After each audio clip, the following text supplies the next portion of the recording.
Hello à tous et bienvenue sur Rome Sport, la chaîne qui t'envoie de l'actu sport en veux-tu en voilà. Le concept est simple, une vidéo le lundi pour résumer l'actu du week-end, une vidéo le vendredi pour résumer l'actu de la semaine. Nous sommes vendredi, donc voici l'actu de la semaine.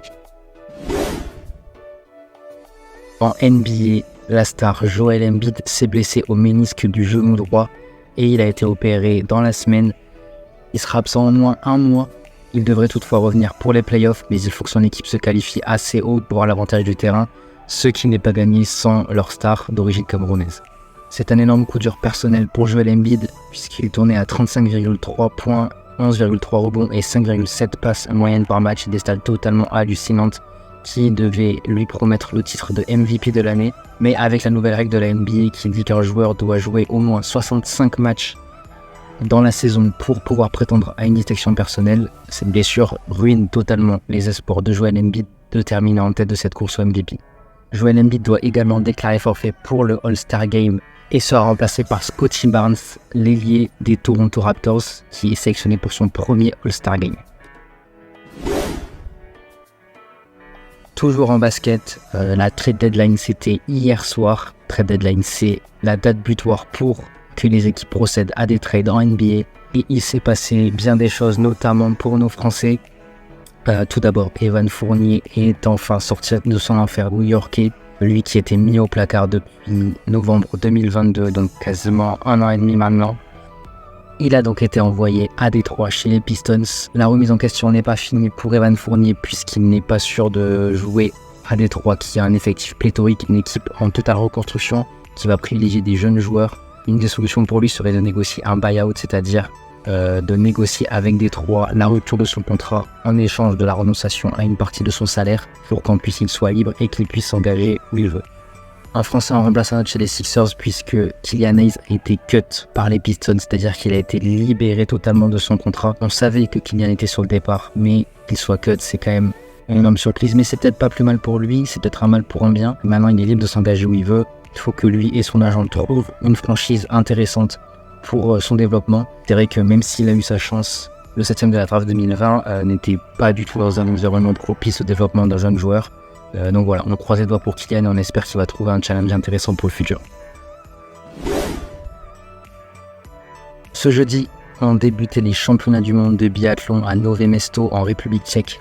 La première épreuve, le relais mixte, a été remporté par notre équipe de France. Dans une course aux multiples rebondissements, les Français se sont imposés assez largement finalement. Le relais français était composé de Julia Simon, Justine Brézat-Boucher, Quentin Fillon-Maillet, les habituels et la surprise Éric Perrault, 22 ans, qui a remplacé à la surprise générale Émilien Jacquelin à court de forme en ce moment. C'est d'ailleurs lui qui a lancé le sprint pour les Français.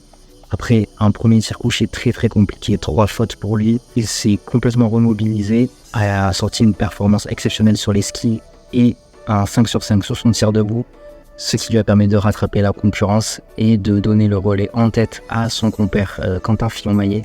Quentin Fillon-Maillet, quant à lui, a lâché une pioche sur chacun de ses tirs, a lâché un petit peu de temps sur les skis, mais a donné le relais à Justine Brézat dans de bonnes conditions avec 8 secondes de retard sur le relais AM. Justine Brézat nous a réalisé un relais un peu à l'image de celui d'Éric Perrault, un premier tir couché catastrophique. 4 fautes, un tour de pénalité qui la fera ressortir à 39 secondes du relais norvégien.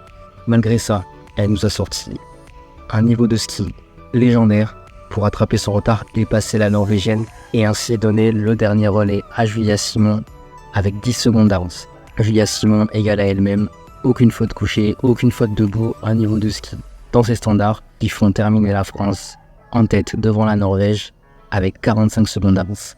Ces championnats du monde se poursuivent jusqu'à la fin du week-end. On fera un petit bilan dans la vidéo de lundi pour savoir si nos Français ont trusté encore des médailles en espérant que ce relais mixte soit de bon augure pour la suite. Sujet délicat qui bouleverse le paddock de Formule 1, l'écurie Red Bull a diligenté une enquête interne à l'encontre de son team principal Christian Horner pour comportement inapproprié. On ne sait pas encore exactement ce que l'écurie reproche à son chef de file.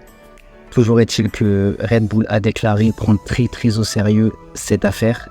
Elle a même mandaté un cabinet d'avocats externe pour prendre en main le sujet. Christian Horner se retrouve donc dans la tourmente et son poste est directement menacé. L'équipe dirigeante de Red Bull se réunit en fin de semaine pour décider de l'avenir du dirigeant. Quant au Britannique de 50 ans, il sera entendu ce vendredi dans le cadre de cette enquête pour pouvoir se défendre. Cette semaine ont eu lieu à Sepang en Malaisie les essais de pré-saison de MotoGP. Ces essais sont un rituel d'avant-saison. Ils permettent aux écuries et aux pilotes de tester leurs machines, de prendre leur marque sur leurs nouveaux réglages. Et donc sans surprise, c'est Ducati qui a dominé de la tête et des épaules ces essais. Le double champion du monde en titre, Pecco Bagnaia, a terminé premier. Il a signé le meilleur temps sur l'ensemble des 4 jours de roulage. Il termine devant son dauphin de 2023, Jorge Martin, qui termine à 17 centièmes, et son coéquipier chez Ducati officiel, Enea Bastianini, qui termine à 23 centièmes. A noter que pour ses débuts chez Ducati, Marc Marquez, la légende du MotoGP, le sextuple champion du monde, a réalisé une performance intéressante puisqu'il s'est classé 6e à 58 centièmes de la tête. Comme je l'ai dit, Ducati a dominé ses essais libres. Ils ont placé 6 pilotes dans les 7 premiers. Seul Aleix Espargaro a réussi à s'immiscer dans ce top 7 puisqu'il a fini 5e. Côté français, des résultats un peu mitigés. 11e place pour Fabio Quartararo, qui confirme les difficultés de sa Yamaha. Et 16e place à plus d'une seconde pour Johann Zarco. Voilà, on espère que ces essais de pré-saison ne présagent pas de l'avenir pour nos pilotes français.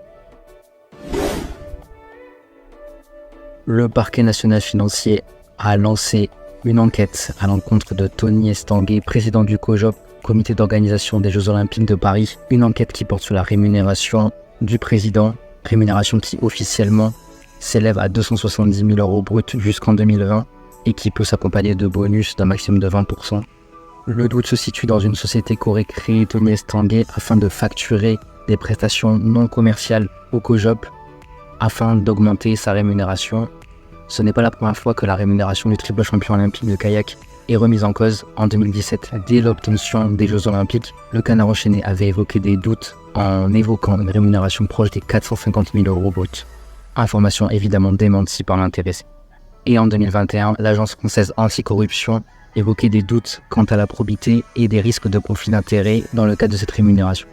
Contacté par l'AFP, le COJOP s'est défendu et a fait part de son étonnement quant à cette enquête. Tony Estanguet, quant à lui, a déclaré ne pas avoir la main sur sa rémunération. Toujours est-il que ni le COJOP ni Tony Estanguet n'avaient besoin d'une telle polémique à 170 jours de la cérémonie d'ouverture des JO de 2024. Il y aura une part de la Tour Eiffel dans chaque médaille des JO de 2024. Le COJOP a réussi à se procurer un morceau de la Tour Eiffel qui était détenu par la SET, la société d'exploitation de la Tour Eiffel. Il y aura donc une petite partie de la Tour Eiffel en forme d'hexagone sur chaque médaille des prochains JO. Une initiative intéressante qui permet d'allier le symbole que sont les médailles au symbole qu'est la Tour Eiffel pour la ville de Paris.